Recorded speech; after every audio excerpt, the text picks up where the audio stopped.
aminareo any havana ny fahasoavana sy ny fiadanana avy amin'Andriamanitra ray sy Jesoa Kristy tompontsika.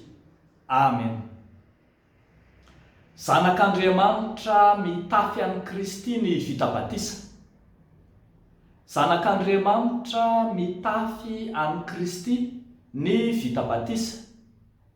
Ny mofinainantsika anio amin'ny bokin'ny Galatiana toko 7 ny andininy 9:20 hatramin'ny 9:20 dia manasongadina fa zanak'Andriamanitra mitafy an'i Kristy ny vita batisa. Arak'izany ry havako malala dia tsy mitsahatra ny soratra masina na nomey antsika isan'andro ny amin'ireo vokatsoa na ny tombotsoa azo ny vita batisa. Eto dia ambara indray fa misitraka ny mahazanak'Andriamanitra ny fahavitan'ny batisa ny mpino. Ao amin'ny Kristy ny finoana mitondra makany amin'ny mahazanak'Andriamanitra azy, ary ny batisa kosa dia mitondra makany amin'ny fitafiny any Kristy, izany hoe misalotra any Kristy ny vita batisa. Izany hoe zany sata vaovao no misy na itoeran'ny mino rehefa vita batisa izy. Ao amin'io sata vaovao io no anambarana fa isan'ny mpandova ny teny fikasana koa izy, tsy amin'ny mahataranaky Abrahama ara-mofo ihany fa noho ny amin'ny fiombonana ao amin'ny Kristy. Izany no ambaran'ny 9:30 manao hoe fa raha ny Kristy ianareo dia taranaky Abrahama sy mpandova araka ny teny fikasana. Niova ho ny fenitry ny teny fikasana, tsy lay tany Kanana fahintsony fa lasa tany Kanana vaovao no olovalon'ny mino sy izay misalotra ny anaran'i Kristy. Araka nambarantsika teo, sata vaovao no mitondra ny vita batisa, ka sata vaovao manafoana ny maha-izy azy ny teny. Sata vaovao manaisitra ny lasany taloha rehetra, fa indro sata vaovao antsoina hoe olona ao amin'ny Kristy, na hoe mino an'i Kristy no misy azy. Izany no anambarany ny tenin'Andriamanitra eto manao hoe tsy misy intsony na jiosy na grika, na andevo na tsy andevo, na lahy na vavy, fa iray ihany ianareo rehetra ao amin'ny Kristy Jesoa. Iray Andriamanitra, iray ny Tompo, iray ny fiangonana, iray ny batisa, ary iray ihany koa ny lovan'ny olona masina rehetra. Dia ilay teny fikasana, ilay fampanantenana ho an'ny mino zany. Ao amin'ny Kristy no iombonan'ny mino rehetra ho amin'izany fanantenana iray izany.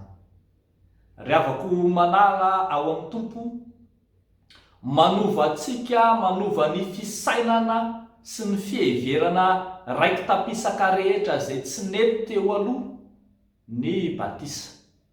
Rehefa atao batisa ny olona iray dia foana ny maha-izy azy ny tenany, fa ny mahazanak'Andriamanitra azy no titra mitondra azy. Arak'izany tsy voatery intsony ny mino ifampiantso na hamorona anarana hafa.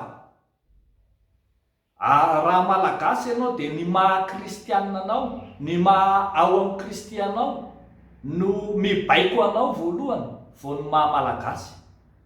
Raha lehilahy ianao dia ilay maha ao amin'ny Kristy anao no mibaiko anao voalohany, izay vao ny maha-lehilahy na maha-vehivavy anao. Na ihany koa izay andraikitra raisinao any amin'ny fiarahamonina samihafa any,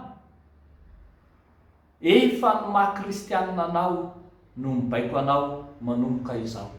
Izany anie mahatonga hoe rehefa miditry ny varavaran'ny fiangonana ianao dia ambarany tenin'Andriamanitra eo fa iray ihany ianareo rehetra ao amin'ny Kristy, dia tsy misy tsony ny antsona amin'ny anarana iantsona azy any amin'ny fiarahamonina. Ohatra hoe raha dokotera izy any amin'ny fiarahamonina, ao am-piangonana izy zanak'Andriamanitra. Raha ataontsika hoe direktera izy tany amin'ny fiarahamonina, rehefa ao am-piangonana izy zanak'Andriamanitra. Ary zany no mahagaga indraindray amin'ny fiainan'ny olona fa maninona rehefa direktera dia antsoina koa am-piangonana hoe direktera, fa nefa rehefa mpivarotranana eny amin'ny fiarahamonina tsy antsoina izy any am-piangonana hoe mpivarotranana, satria adinon'ny olona fa ny sata mifehy ny mahazanak'Andriamanitra dia ny batisa, ny vita batisa rehetra zany dia miombona amin'izany sata iray izany, ka tsy misy anarana hafa iantsona azy ankoatra ny mahazanak'Andriamanitra azy. Mandehana ary havako hiaino izany sata vaovao omen'Andriamanitra, izay sata tsara lavitra no izay heverinao ambony rehetra dia ny mahazanak'Andriamanitra anao. N'Andriamanitra ireriany ny voninahitra. Amen. Ivavaka isika. Misaotra anao izay Tompo fa nahatsoanao sy nataonao isan'ny zanaka malalanao. Misaotra anao izay noho ny amin'ny Jesosy Kristy zokinay, ilay Tompo sy mpamonjy anay, ilay efa nanome anay ny teny fikasana.